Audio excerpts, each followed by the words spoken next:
Today's recipe is a fun one. We're making chicken and dumplings, but instead of making it on the stove, we're making it in the oven.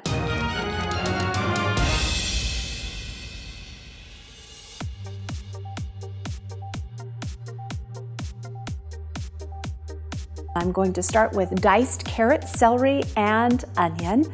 I'm going to saute it with a little bit of oil in a pan, salt it, and I want this to wilt but not caramelize. Once it's done, I will put it in a bowl and set it aside. And then we're going to make the gravy, starting with the chicken broth, and I'll use a water and flour paste and stir that up so it doesn't get lumpy, but gets to a thickened consistency.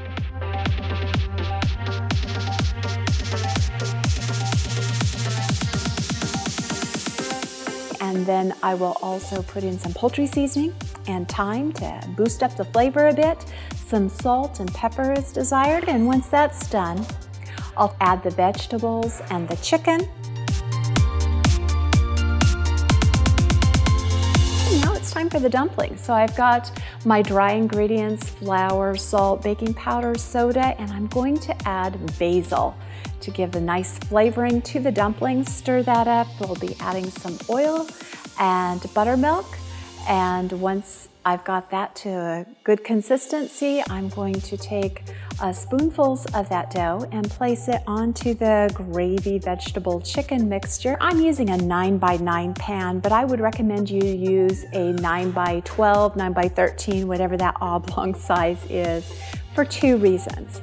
Number one, it'll help prevent the dish from spilling over in the oven. That's important. And number two, you'll be able to make smaller dumplings and have it cover the entire surface. Once that's done, I'll put foil on this and I'm going to bake it in the oven for about 15 minutes at 400 degrees.